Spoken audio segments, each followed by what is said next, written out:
శ్రీమాత్రే నమ. జయ గురు దత్తాత్రేయ నమ. ఈ వీడియోలో మనం మేషరాశి వారికి వారి జీవితంలో అదృష్టవంతులుగా మారాలి అనుకుంటే ఏ నియమాలు పాటించాలి, ఏ జాగ్రత్తలు తీసుకోవాలి అన్న విషయాన్ని మనం ఈ వీడియోలో పరిశీలించే ప్రయత్నం చేద్దాం. మరి మేషరాశి వారు అంటేనే ఇది రాశి చక్రంలో భచక్రంలో ఇది ప్రథమ రాశిగా ఉంటుంది కాబట్టి వీళ్ళు అన్ని రంగాల్లో కూడా నెంబర్ వన్గానే ఉందామనే ప్రయత్నం చేస్తూ ఉంటారు. ఆ చేసే ప్రయత్నంలో ఎక్కువగా మరి ఇందులో ఉన్నటువంటి రాష్ట్రాధిపతిగా ఉన్నటువంటి కుజుడు ఇదే రాశి స్వక్షేత్రంగా కలిగి ఉండి దశమ భావం అయినటువంటి మకర రాశిలో ఉచ్చ పొందడం జరుగుతూ ఉంటుంది. ఇది మేషరాశి అగ్నితత్వ రాశి అవ్వటం వల్ల వీళ్ళు స్వభావ సిద్ధంగా ఏంటంటే ఒక తొందరపాటు స్వభావాన్ని కలిగి ఉంటారు. ఏదైనా అనుకున్న వెంబటనే పని పూర్తి చేయాలి అన్నటువంటి ఆలోచనలో ఉండడం జరుగుతూ ఉంటుంది. ఇది అగ్నితత్వ రాశి అవ్వటం వలన వీళ్ళని ఎవరన్నా ప్రేరేపించినా, బాగా వెనకాతలు ఉండి ప్రోత్సహించినా బాగా జీవితంలో రాణించగలుగుతూ ఉంటారు. అయితే వీళ్ళు ఇతరుల మాట వినడం వల్ల దాన్ని పాజిటివ్గా ఉంటే పర్వాలేదు, కొన్ని నెగిటివ్ విషయాలు కూడా తొందరగా గ్రహించి కొన్ని తొందరపాటు చర్యల వల్ల జీవితంలో నష్టపోవడం జరుగుతూ ఉంటుంది. సో ఇక్కడ మనకి అగ్నితత్వ రాశిలో ఉన్నటువంటి వీళ్ళు వృత్తి స్థానం అయినటువంటి మకర రాశి దానికి శని అధిపతి అవ్వడం వల్ల ఎక్కువగా వీళ్ళు ప్రారంభ జీవితంలో మరి ప్రారంభం సాధారణంగా ఎలా ఉంటుందంటే ఈ మేషరాశి వారికి అశ్విని నక్షత్రంలో పుట్టిన వాళ్ళకి భరణి, కృతిక ఈ 3 నక్షత్రాలు ఇదే రాశిలో ఉండడం జరుగుతూ ఉంటుంది. మరి ఈ అశ్విని నక్షత్రంలో జన్మించిన వాళ్ళకి ఎంబటనే ఒక 5-6 సంవత్సరాలు వాళ్ళు పుట్టిన పాదాన్ని బట్టి ఎంబటనే శుక్రదశ స్టార్ట్ అవుతుంటుంది. లేదా భరణి నక్షత్రంలో పుట్టినా కూడా శుక్రదశ రావడం వలన ఎక్కువగా వీళ్ళకి సుమారుగా 24-25 సంవత్సరాలు వచ్చేంత వరకు కూడా ఈ శుక్రదశ ప్రభావం వల్ల ఎక్కువగా వీళ్ళు జీవితంలో సరైనటువంటి బాధ్యత, రెస్పాన్సిబిలిటీ లేకపోవడం వల్ల ఎక్కువగా అప్పటిదాకా జీవితంలో శ్రద్ధ పెట్టలేకపోతుంటారు. అందువలన ఒక సరైనటువంటి ఎయిమ్ లేకుండా ఏదో అలాగ కాలక్షేపం చేయటం వల్ల ఇంచుమించుగా ఈ 24-25 సంవత్సరాల దాకా కొద్దిగా జీవితం వేస్ట్ అయ్యే అవకాశాలు ఉంటాయి. దాని తర్వాత నుంచి ఎప్పుడైతే వీళ్ళకి ఇంచుమించుగా రవిదశ ప్రారంభమవుతుందో, అంటే సాధారణంగా వాళ్ళు పుట్టిన దాన్ని బట్టి 24-25-26 సంవత్సరాలు బట్టి ఉంటుంది. అప్పటి నుంచి కూడా స్వతంత్రంగా అప్పటిదాకా ఇతరుల మీద ఆధారపడుతూ ఉన్నటువంటి వాళ్ళు స్వతంత్రంగా ఒక్కసారి స్వతంత్రంగా జీవించాలి, స్వతంత్రంగా మన సంపాదనతోనే మనం బతకాలి అనే ధ్యేయంతో ఎక్కువగా ఈ ఏదో ఒక ఉద్యోగంలో చేరే ప్రయత్నం చేస్తుంటారు. ఎక్కువగా వీళ్ళకి ఏంటంటే ఇదే రాశిలో రవి ఉచ్చ పొందడం, అలాగే కుజుడు స్వక్షేత్రం అవటం వల్ల ఎక్కువగా వీళ్ళు స్వతంత్ర వృత్తులైనటువంటి వాటిలో ఉంటూ ఎక్కువగా ఈ పోలీస్ డిపార్ట్మెంట్ సంబంధించిన వృత్తిలో ఎక్కువ చేరుతూ ఉంటారు. అలాగే కామన్గా కొంత విద్య సరిగ్గా చదవలేని వారు, ఆ టైంలో కొద్దిగా ఇబ్బందులు పడిన వారు స్వతంత్రంగా ఈ రియల్ ఎస్టేట్ రంగంలోకి రావడం కానీ, లేదా ఎక్కువగా ఈ మోటార్ ఫీల్డ్లోకి కానీ వెళ్ళడం జరుగుతూ ఉంటుంది. ఈ వాహనాలు మెకానిక్ల దగ్గర నుంచి, అది షోరూముల దగ్గర నుంచి ఈ వాహనాలు వేగంగా నడపడం, దానికి సంబంధించిన అంటే మోటార్ ఫీల్డ్కి సంబంధించిందంతా కూడా ఈ మేషరాశి వారు ఎక్కువగా దీన్ని ఎన్నుకుంటారు. వాళ్ళు కొంతమంది ఏంటంటే వాళ్ళు స్వతంత్రంగా ఉన్నటువంటి వాళ్ళు రియల్ ఎస్టేట్ రంగాన్ని వెళ్ళుకుంటారు. అయితే చాలామంది ఏంటంటే ఈ రకం పిల్లలు ఈ జాతకంలో పుట్టిన వాళ్ళు పెద్దవారు, వీళ్ళు తండ్రి గారు లేదంటే వాళ్ళు ఇన్ఫ్లుయెన్స్గా తీసుకున్నటువంటి గాడ్ ఫాదర్గా ఉన్నటువంటి వాళ్ళు ఎవరైనా ఉంటే వాళ్ళు ఏదైతే వృత్తి చేస్తుంటారో అందులో ప్రవేశించినప్పుడు కూడా కొంతకాలం పాటు సబార్డినేట్గా చేసి దాని తర్వాత స్వతంత్రంగా వృత్తి ప్రారంభించుతూ ముందుకు వెళ్ళడం జరుగుతూ ఉంటుంది. సో అయితే ఏంటంటే వీళ్ళు బాగా రాణించాలంటే టెక్నికల్ రంగం ఒకటి బాగా అభివృద్ధి చెందే అవకాశం ఉంది. స్వతంత్రంగా ఉండేవాళ్ళు ఏంటంటే ఈ మోటార్ ఫీల్డ్ లేదంటే రియల్ ఎస్టేట్లోకి వచ్చే అవకాశం ఉంటుంది. అయితే వీళ్ళు ఖచ్చితంగా జీవితంలో వివాహం తర్వాత జీవితంలో సెటిల్ అవ్వడం జరుగుతుంటుంది.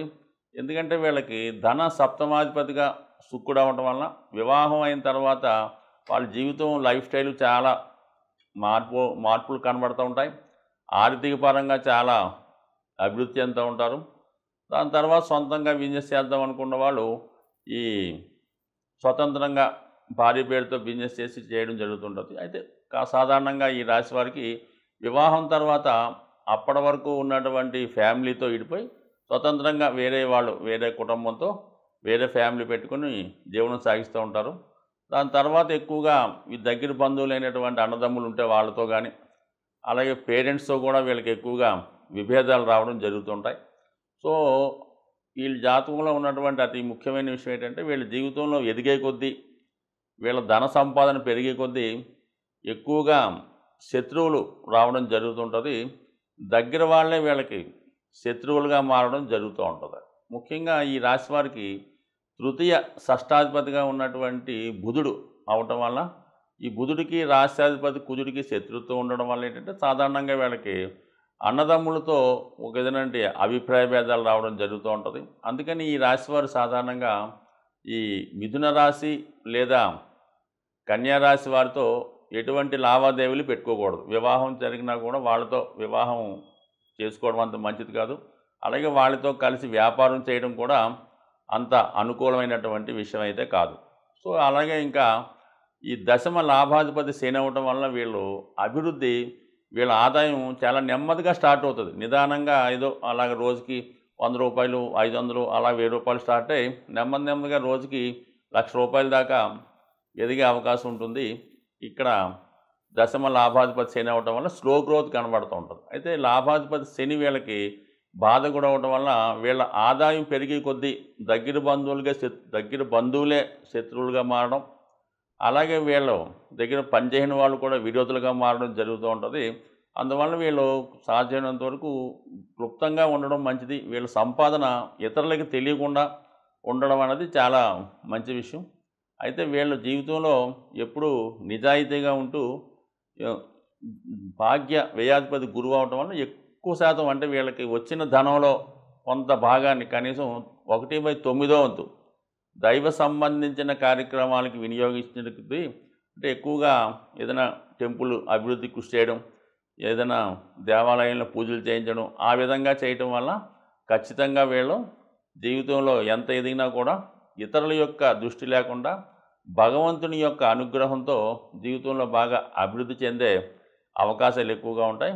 అలాగే వీళ్ళు ఎక్కువగా ఈ సప్తముఖి రుద్రాక్ష ధరించడం వల్ల వాళ్ళకి ఇష్టాన్ని బట్టి ఉంగరం పెట్టుకునే ఉద్దేశం ఉన్నవాళ్ళు మరి కెంపు, కనక పుష్యరాగం, ఈ పగడం ఈ 3 కలిపి ధరించడం వల్ల జీవితంలో వాళ్ళకి మరి ఈ భాగ్య త్రికోణం, ఈ పూర్వపుణ్యం లగ్నం యాక్టివేట్ అయ్యి మంచి ఫలితాన్ని జీవితంలో అభివృద్ధిని చెందే అవకాశం ఉంటుంది. సాధారణంగా మనం ఈ గోచార ఫలితాలు పరిశీలించినప్పుడు వ్యక్తిగతంగా వారి రాశులను బట్టి కాకుండా సహజంగా ఏర్పడే కొన్ని గ్రహాల కలయికలు జాతకులు అందరి మీద ప్రభావం చూపిస్తూ ఉంటుంది. అంటే సహజ రాశి చక్రం అయినటువంటి ఉంటుంది. అంటే అది మేషం లగ్నంగా తీసుకొని 12 భావాలు లెక్కేయడం జరుగుతూ ఉంటుంది.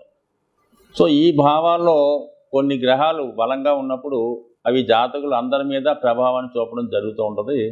మరి ఇప్పుడు ఈ సహజ రాశి చక్రంలో ఈ కుజ రాహులు 12వ స్థానంలో సంచరించడం వల్ల ఒక విధంగా కొంత అవినీతి కార్యక్రమాలు, అక్రమాలు, అది దోపిడీలు అనుకోవచ్చు, రోడ్డు ప్రమాదాలు అనుకోవచ్చు, అన్యాయంగా ప్రవర్తించడం అనుకోవచ్చు, దుర్మార్గంగా ఇవి కొద్దిగా ఈ లోకంలో, ఈ ప్రపంచంలో, ఈ దేశంలో ఎక్కువయ్యే అవకాశం ఉంటాయి. సో ఈ దౌర్జన్య కార్యక్రమాల వల్ల సాధారణ వ్యక్తులు, మధ్యతరగతి కుటుంబాలు చాలా వరకు ఇబ్బంది పడుతూ ఉంటారు.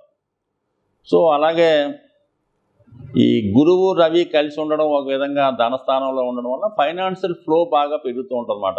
ఆర్థిక సంపద పెరుగుతుంది, మనీ రొటేషన్ పెరుగుతూ ఉంటుంది. బ్యాంకింగ్ రంగం, ఫైనాన్స్ రంగం చాలా డెవలప్ అవుతూ ఉంటుంది. అంటే 2వ స్థానం అన్నది సహజ 2వ స్థానం వృషభ రాశి, ఫైనాన్స్ సంబంధించింది, ధనకారకుడు అక్కడ సంచరించడం వల్ల ఫ్లో ఆఫ్ మనీ ఎక్కువ పెరుగుతుంది.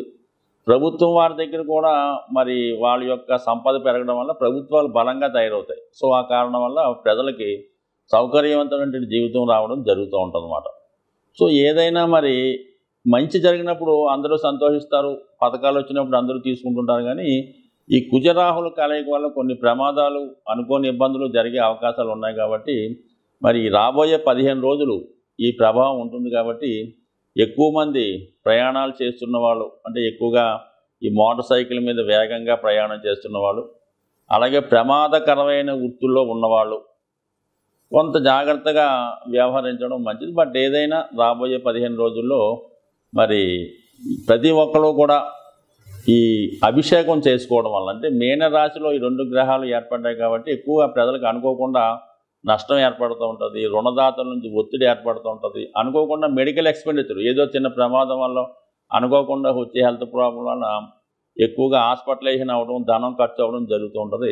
అంటే ఈ ధనం ఖర్చు అవ్వడం కంటే మనకి ఎక్కువ మోసం రూపంలో పోతుంటుంది. ఏదో చిన్న హెల్త్ ప్రాబ్లం ఉంటుంది, దాన్ని ఏదో పెద్దగా చెప్పి ఒక 1000 రూపాయలతో పోయేదానికి ఒక 10,000, 1,00,000 రూపాయలు కూడా ఖర్చు పెట్టించవచ్చు. ఇటువంటి వాటి నుంచి తప్పించుకునే ప్రయత్నంలో మరి ఎక్కువగా ఈ రాహువుకి కుజుడు జలతత్వంలో కలిసి ఉండడం వల్ల మీరు లక్ష్మీ నరసింహస్వామి దేవస్థానం మనకి యాదగిరి గుట్ట, అలాగే మంగళగిరి, మరి అలాగే సింహాచలం వంటి ఈ లక్ష్మీ నరసింహస్వామి దేవస్థానంలో లోకల్గా ఉన్నటువంటి టెంపుల్ ఏమన్నా ఉంటే అటువంటి టెంపుల్లో విధి విధానంగా మరి స్వామికి పానకంతో అభిషేకం చేయడం వల్ల కానీ, లేదంటే పానకం నైవేద్యంగా పెట్టడం వల్ల, ఇవన్నీ కుదరని వాళ్ళు ఇంటి దగ్గరే మరి లక్ష్మీ నరసింహస్వామికి పానకాన్ని నైవేద్యంగా పెట్టడం వల్ల ఇటువంటి విపత్తుల నుంచి తప్పుకునే అవకాశం ఉంటుంది. స్వస్తి.